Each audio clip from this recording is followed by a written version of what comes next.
Hello and welcome to Hands-on AI, where we talk to the makers who are driving AI adoption in financial services. I'm Max Eber, co-founder and CPTO of Taktile.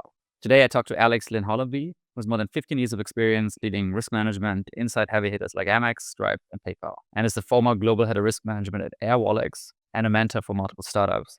She's been on the front lines of implementing AI and risk processes that have a massive impact on the end user experience. We talk about Alex's experience with AI use cases in risk, identity, and payments, and her thoughts on whether AI should independently make decisions in financial services. We also dug into her 2026 predictions for AI and for financial services more generally. Let's get into it. So Alex, you've told me before that you think risk is not just a technical problem, but it's also fundamentally a human problem and a cultural problem. Tell us, how do you think about this disconnect? Yeah, I mean, I want to say first that risk is a technical problem, and there are all kinds of technical solutions and things that you can build to help you kind of manage risk. But I think fundamentally, what I've encountered at a lot of organizations is that it's an organizational problem, it's a people problem. It's and it goes across all disciplines and all people. So the fundamental like origin of risk is that the future is uncertain. So we build all these models to try to predict, what's going to happen. But risk is about assessing that risk,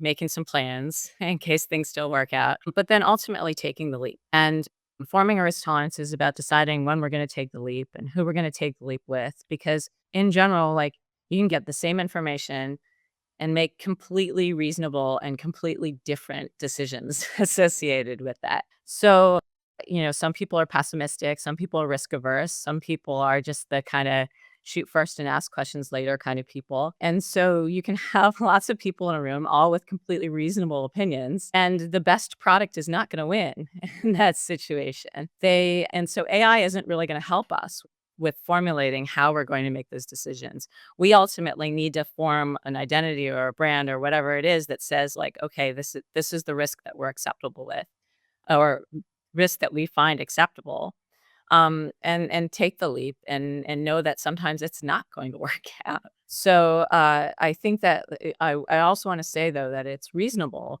that in some cases a decision you might have made in the past or been okay with is a decision you might not be okay with in the future. Risk tolerance change within organizations or within any people even as well. Like very young startups, to be honest, like they don't get it.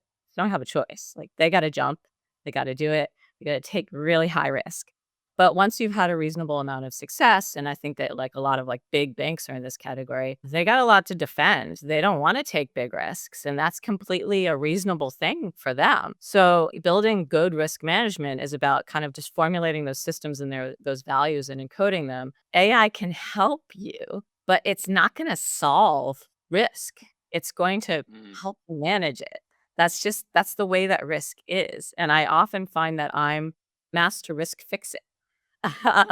And no product is going to do that. I'm going to manage it and I'm going to inform decisions, but ultimately, everyone has to choose who they are, who they want to be. It's really, I mean, it's interesting because you've been at very big companies like Amex before. You've been at Stripe in the early days. You've been at Airwallex, really fast growing. You've advised startups. So when you come into a new place, how do you start with this? Because I imagine you come in, you see, okay, here's certain things we say, here's certain things we do, and here's certain things I want to change. But how does that play out? That's an interesting conversation. So I think that, as I said before, it's one part systems, like in product, and then it's one part people, because the people built the systems and the product, right? And they often reflect each other. First, I've done it both ways. First, I've gone in and I've done a systems assessment. Like, what do you feel like you have on the lockdown? What do you have not? Like, what are the maturity of your management systems, and what are you still missing? And sometimes you've got highly immature, almost ossified environments where you're like, oh gosh, like changing anything is really hard here.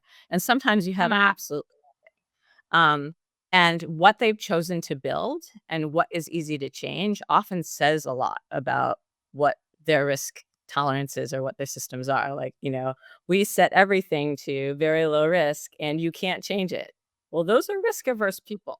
Like anyone who built a system that you can't change, like, that they had a certain view on the world and then they're going to stick to it. Then others, like I've come in and been shocked and of like the complete absence of risk management systems where like I'm like, hey, I'm pretty sure all of these things are happening that you probably want to avoid. Why didn't you build systems? And the answer is there's a culture that's, kind of YOLO um, and that's going to be very evident in their systems as well. And I think sometimes it takes on the personality of the people who built it. Yeah. And when you go in, you say, okay, we got to change this one way or another. It could be direction of maybe we take more calculated risks, or maybe we take fewer uncalculated risks. What's your way of doing that? Like, how do you tackle that? It's the people problem, I think, is interesting, like formalizing it, etc. So I want to say foundationally, I have not done my job if the risks are not calculated. This is something we can always do. There is a certain amount of data. There are amount of working models, working systems. Like I should be able to know the knowns. And if we haven't done that basic work, like that's easy. That's like a no-brainer. Like we just get to work on that one. Even after I've done that, even after I've checked all the boxes, I've integrated all the data providers. I've, built up the most accurate models. There's still unknowns. There's lots of unknowns. And there's lots of unexpected use cases that are just, we haven't gotten there. We just haven't taken enough bites at the apple to have gotten that thing that we've been expecting. And so we have to kind of go through that process of saying like, okay, what do we know? What do we don't know? Like how are we going to build it? The only unacceptable thing is to take an uncalculated risk. So to have not built those systems, I can't get behind as a risk manager. To say we've done all we can and we don't know the answer and we're just going to jump anyway, I'm with you. Like that's how you have to be. And so, we have to accept that we can't know everything, but we should know what we can. Got it. And I imagine there's also often a disconnect between the operational levels of what happens on the ground versus the leadership levels. Or do you have any good tools for managing that disconnect and getting them on the same page of where they need to be? Well, I mean, everything needs to be grounded in the user experience, right? Like we generally don't make companies just to have fun. Like we make companies to serve users. And so we all need to kind of like make our way through the user experience and ask like, how are we solving how are we solving our customers' problems? Is that the right way to do it? Are we causing undue friction to them, or are we not like, saving them from negative events that we're responsible to, either from a regulatory perspective or maybe just a moral perspective? Like we don't want bad things to happen to our customers. I think that when we talk directly to customers and have direct experiences with them where these actual bad things have happened, it's when we kind of learn why we do these things or why we have risk management systems. So once you hear the pain of somebody actually having their account taken over, we understand why account takeover solutions are actually in existence, right? Or we hear the pain associated with somebody losing a ton of money associated with fraud. We understand that it balances the measures associated with like, that going through that KYC process was kind of a pain, but it was for these exact reasons. When you can kind of connect those, like as you said, like connect the real world experience of like, okay, this is why we do these things.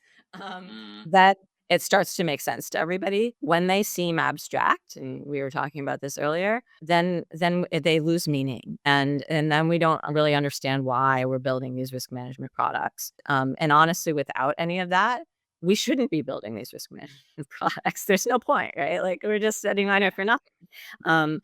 We all do it for the benefit of the user. That is the Got it. I think it's a really nice really nice framing around the next thing, which is, as always on this podcast, we're going to talk about AI and improvements in technology and how they help with risk management. So would love to hear you think about, what are the killer use cases and how do you think about implementing AI in a world where the risk strategy still needs to be defined at the company level and where this is not something you can delegate to a machine. Somebody needs to decide what the appetite is. How do you infuse that into your AI systems? Well, I think whenever I come into a company, like I'm kind of asked for two, like it's a high level thing and a low level thing, like kind of at the same time. And I think AI is really good at drafting risk policies. It actually is really good at it. Um, and the reason why is because you can load or already in existence because a lot of these are public. There's a lot of other risk policies out there, right? So you can kind of dump it all in. You can see the universes of choices that other companies have made for whatever reason. And then, kind of pick and choose based on whatever is happening in your company, what makes sense. And this is a huge benefit to companies overall because mostly for regulatory and compliance reasons, they need a stated risk policy. And so they can come in and say, like, I do X, Y, and Z, and like, I want to be within this tolerance. And AI will spit out like a risk policy, like pretty much, immediately. I can do that too. I can do it within a day or two. But that's because I've got a whole bunch of, experience like loaded into my brain that wasn't previously there. And so AI is really great at this, much better than like I've worked with a lot of organizations that have hired very expensive consultants to keep the same thing. And honestly, the AI is just as good or sometimes even better than that because it's kind of like more interactive. So like I think AI is going to kill a lot of that really expensive consulting work because again, like it is I don't wanna say it's cookie cutter, but, like, there's some form to it that all you need to do is have some context, and AI is really gonna eat everybody's lunch in that. The limiting agent was always that you didn't have an Alex. Everybody can have an Alex now. AI is really scalable for those kinds of things. I think the second one that we were talking about is the automation of workflows and risk agent workflows. And I think that everybody's doing this. Like that is the first like major thing of like low level agents and AI. But the reason why I think AI is good for this is not necessarily because AI makes good decisions. I don't think that's actually really true right now. I think what AI is really good at is orchestrating a lot of different information from a lot of different places and assembling it in a way that makes sense. And risk agents weren't really doing that before. Like they were humans that were like integrating a whole bunch of systems together because the platform wasn't quite built all that way. And so now you can actually, you don't need humans to do that. You can have the AI agents just orchestrate all the data together and say like, yes, basically I'm just following a complex SOP.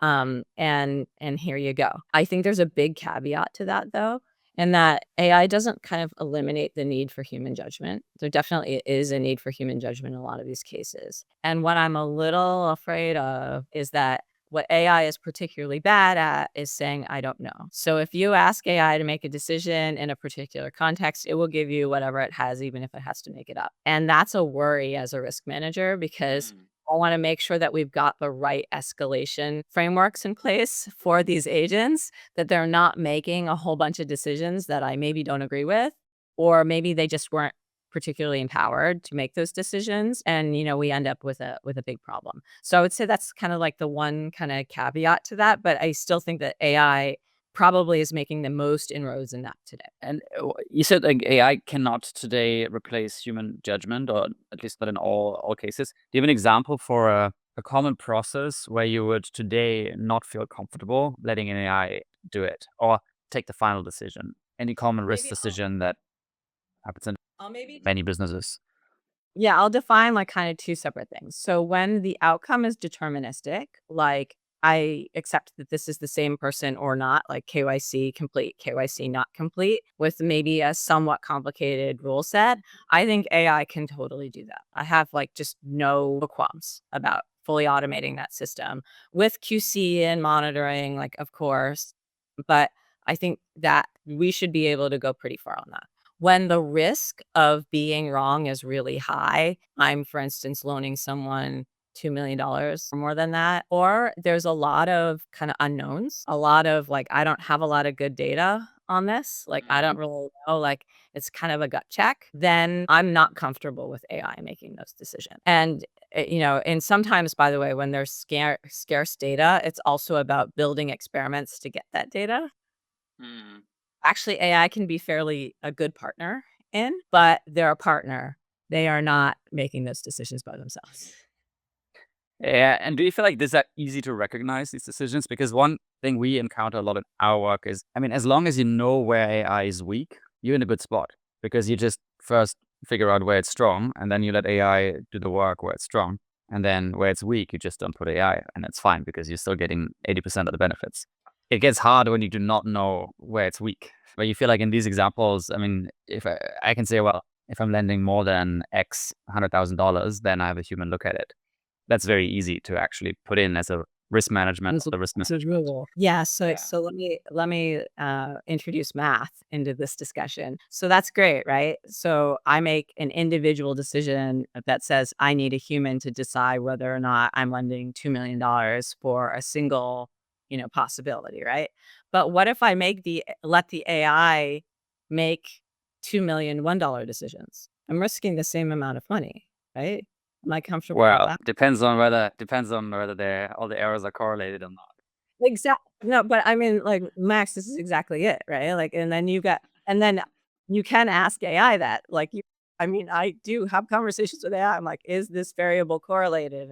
But I have to know to ask questions, right? AI doesn't just like come up with that by itself and say, like, oh, by the way, we made a lot of correlated decisions. I need to put good monitoring in place in order to make that. Or it says, you know what, like, I've been making these decisions with like very sparse data with low confidence. I've been making a lot of low confidence decisions. Um, I, as a human, need to put those guardrails in place, or at least ask for those guide rails. AI Yeah. is not going to do it by itself. Yeah. Yeah, now that's what we're also seeing in our applications is that there's a lot of potential, a lot of useful things, but it's a bit subtle. I mean, it's not like you go full robot on day one in any of these use cases, and probably not for the next 6 months or the next 12 months. So you Well, have to be judicious on where you put and the robot and where you don't. yeah, and what I've been encouraging a lot of the startups recently is like, this is real question with AI products. How do you know this thing is useful? Well, how we know this thing is useful is we do test and control, right? So like, let the let the robot make the decisions, make the humans make the decisions. If you believe over time that the robots are making better decisions, like, please, Should see do it. the robots. Yeah, exactly. Or maybe they're not, but like, we should be building experiments together. So we should be working alongside AI. I believe in AI, by the way, like I really do. But I think it needs this growing scaffolding in order to really be useful. Otherwise, I think we're going to end up in a situation where we don't know what we don't know, and that's again the only part of risk management. That's the only way I can be a better manager. So don't do that. Okay. Okay. So tomorrow you go into an institution, it's a traditional institution, it's a big institution. They have no AI in place whatsoever. Okay. Your job is to put in a roadmap, and C-level is excited about AI. So for AI, there's always extra budget. Very easy to get budget for AI.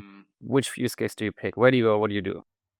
I hate this framing, but by the way, it's what's not like, I hear this framing all the time. I hate it, but it's like walking into, they say, like, we want to build a house and we're really excited about this new hammer. Can you build us using a hammer? And I'm like, wow, these are the wrong questions.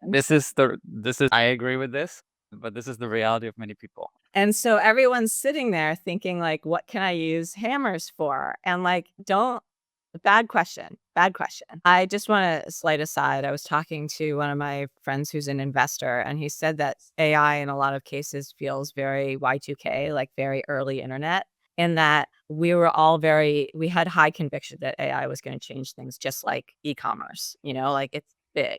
But at the time, the best use case we could think about was like pet food, like sending people like bulk pet food. Like it was just like we couldn't figure out what to do with these awesome tools. I mean, honestly, like I used pets.com. Bulk pet food was great. But like it wasn't the best use case. It was just like the first use case that we thought of. And so I think that the best or first use case that we're thinking of right now in AI and risk management is fraud, because it's happening both ways. We're seeing both better fraud and we're seeing better ways to combat fraud, right? We're seeing better recognition of patterns, which, we can see things that are out of pattern, which is a lot of times what fraud is. Or also people are, I was just seeing that people were using, all kinds of like AI image generators to have false IDs. And my answer was like, why are we accepting images of false IDs without any verification? Like this, like not how fraud management systems should work. I'm not threatened by that at all. But I can see why, like, actually, maybe a lot of people don't have risk management systems that are verifying information with trusted sources. And if that's not happening, that would be, for instance, to answer your question, was one of the first use cases I would start integrating is like, how good is our data? And not just data quantity, but also data quality. And like, let's let's get that up to snuff. And then once we have that, then the AI agents can do a lot with it. Cool. Yeah, makes sense. So I think another thing that you told me before is that with AI, there's also a bit of leapfrogging going on, the same way that some companies in emerging markets, they've leapfrogged on payments because they just Yeah. went straight to mobile without ever having online banking and all these Yeah. things. So yeah, talk to us about your idea of leapfrogging and what you've seen there in Asia, but also maybe in the US. Yeah. So as I've said, like again, going into a bunch of organizations, I go through with a lot of the C-suite executives what I call the 3 stages of grief, which is the first, they just try denial. So they're like, we don't have a risk management issue, like everything's okay. Like, I don't know what you're talking about. Like we just do like minimal, compliance, and like our risk management is great. And then they start to see some problems, maybe build a little bit of financial loss, like maybe a little bit of governance issues. And then they say, fine, second stage, build your systems. Here's the money in my pockets. Do whatever you can with it. And so then you do your best with whatever you have. Not great, but I guess you're moving along. And then something big happens. A banking partner wants to, walk away. A regulator comes in with a whole bunch of fines, and all of a sudden it's, I will give you anything to solve this problem. Literally open checkbook, like I don't care, like fix this problem. And the reason why we didn't do that is because risk systems are generally like pretty complex. Like they require a lot of data. There's a lot of decision paths going on. They require a lot of different kind of people and moving parts to build. We need engineers to do all, to build all the systems. We need data scientists to train all the models. We need managers to kind of like make decisions associated with risk tolerances. We need customer service agents to remediate any of like the wrong decisions and all that kind of stuff. So the systems are expensive, and no one wants to build them if they don't have to. And it turns out you do have to. Like, unfortunately, again, nature of risk and uncertainty, like you can't get away from that somehow. But what you can do with AI now is make it cheaper. And so if you can make it cheaper and you can automate the first layers and you can, not have to build all of these full custom systems, then maybe the bargaining stage gets moved up a little bit. You get to build a little bit country things before, like, hopefully you get to the acceptance stage where, like, you kind of have to build like all these codified systems. And that's what I'm seeing with a lot of the earlier stage startups is they go from nothing to something pretty good very quickly. Instead of this like kind of incremental journey. But I just want to say something pretty good is not the awesome battle worn time tested systems of, the more mature competitors.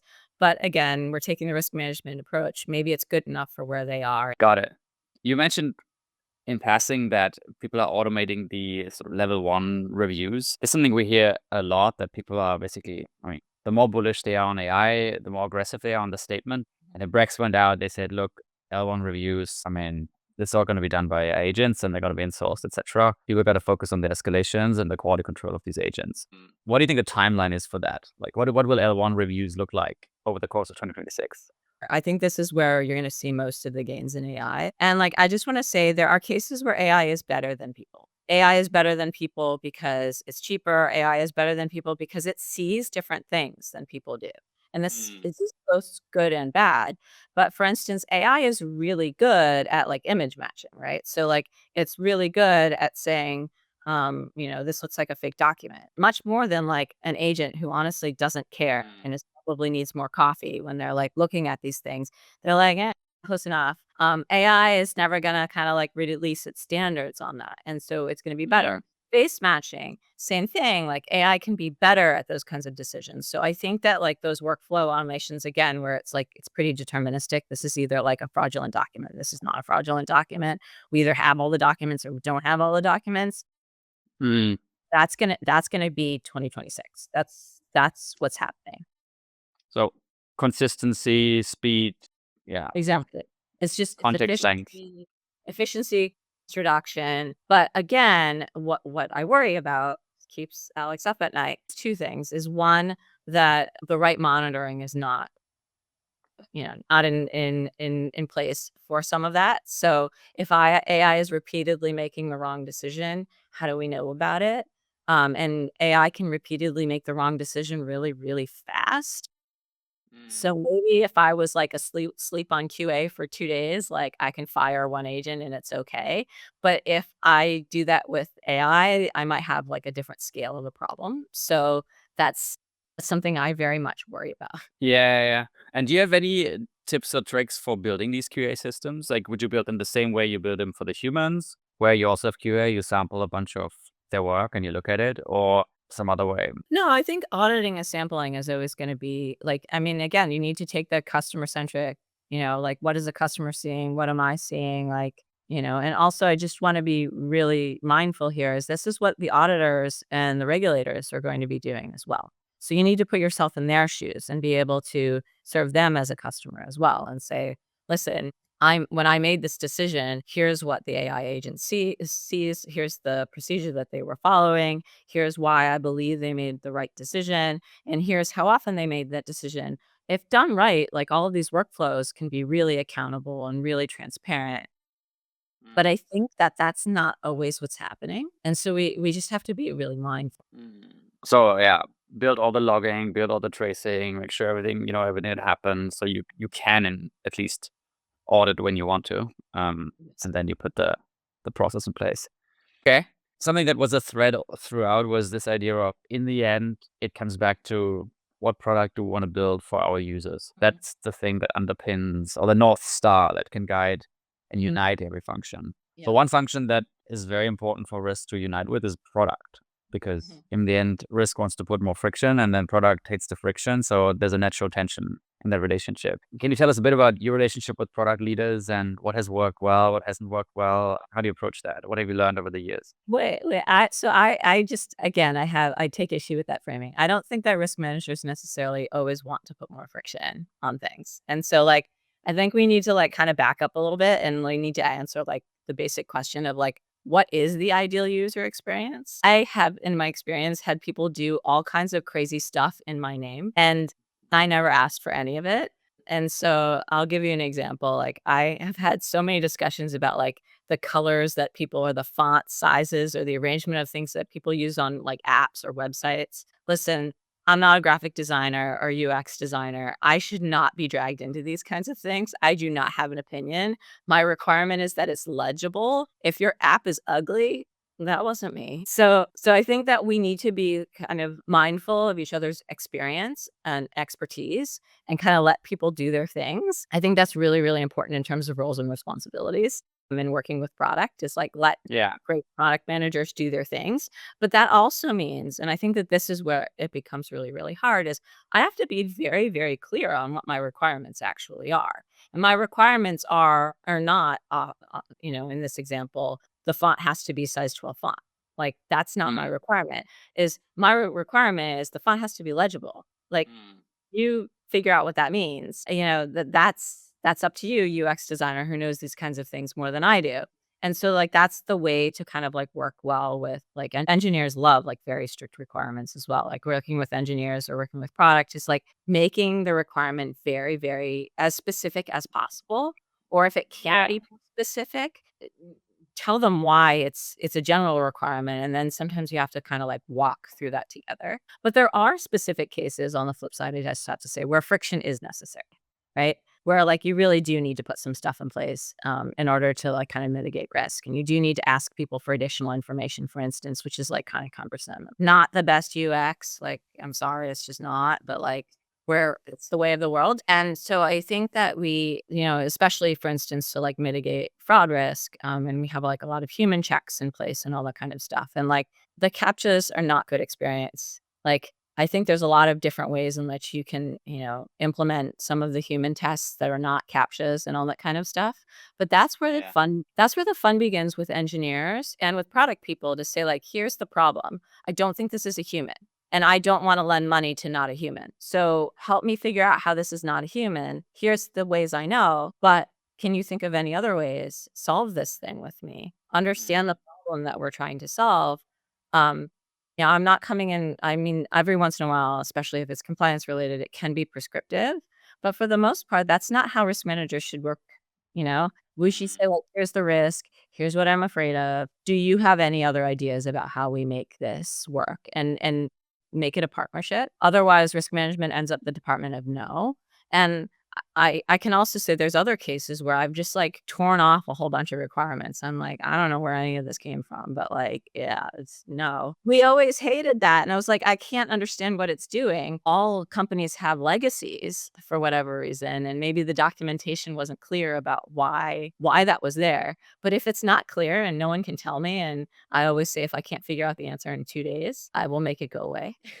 Because if you can't tell me why in 2 days, the answer is not clear and it's not a good reason to do anything. So, like, I think that, like, again, the best way to work with product is take a user-centered approach, work in partnership. Risk management should never be the department of no, it should be the department of how or yes and. Cool. Beautiful. The last question, predictions for 2026. Where do you want to lean out of the window? Yeah. So I just for fun, I just took this question and like pasted it into like a whole bunch of like the AI agents, which by the way were like logged in on my account. So it was trained on like me and not necessarily like more general predictions. So if you do this, you'll probably get something else. And actually, I would love to know what AI gives you.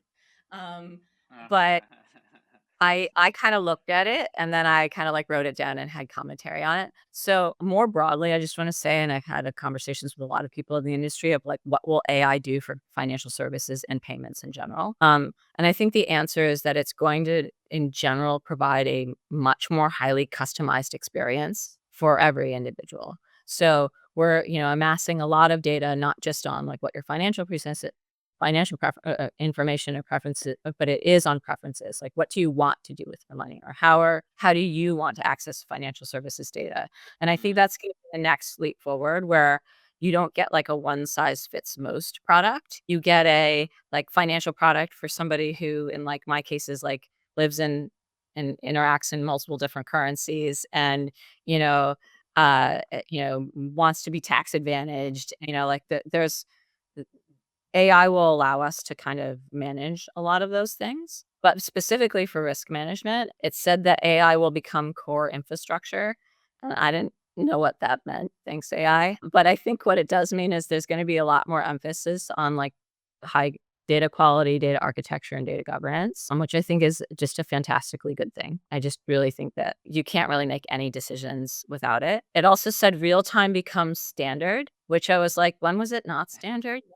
2000? Yeah, I that feels. was like, or like, we're running this on crime jobs here? Like, no, if you're not doing like, do it now. Use Tactile, like, use something, but, like, come on, guys, get with the program. If you're not doing real-time systems, yeah, just reach out for help. I think but it did also say about dynamic, more accurate credit risk scoring. I actually think that this is a real thing where, as I said before, AI does a great job of incorporating a lot of different data sources. And one of the problems that we've always had with credit risk scoring is that it's not available for like different segments or like different, it's very lumpy in terms of the availability of data. And so building robust models associated with limited data availability has always been an issue. And that's why we use human judgment. Like, that's what it is.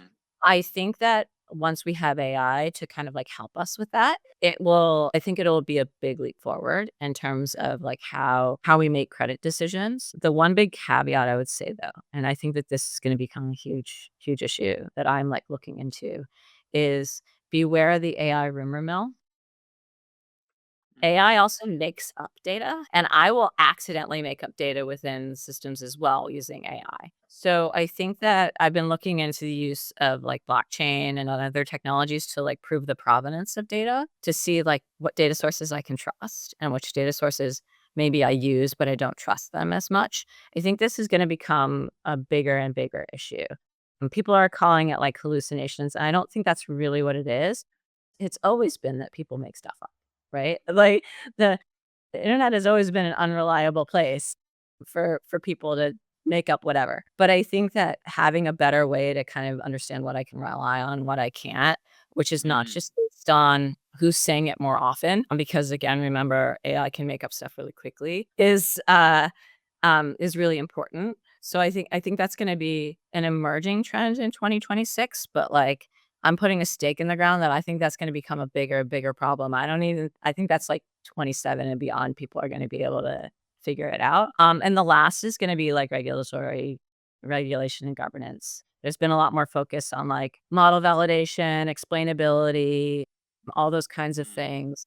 And I worry about this because I think there's still a lot of education that needs to happen with regulators about how we do these things. As I said, build before, sometimes I'm building systems for regulators because I know that they're not going to understand what I think is an objectively better system to achieve their objectives. But we'll spend every day doing this. And so I have to kind of speak in regulatory speak. And so I think that this is going to be an evolutionary process that we, kind of need to think about.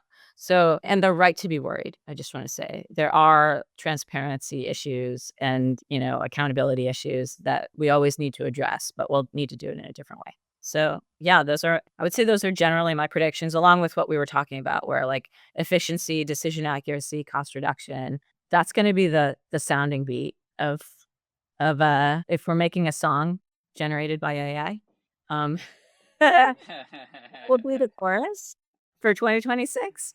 But I think the rest of them they'll definitely feature in the verses. This is a great idea. I we should use Suno and make a song about AI and risk, and then publish that. We're gonna do this for sure. I will tag you.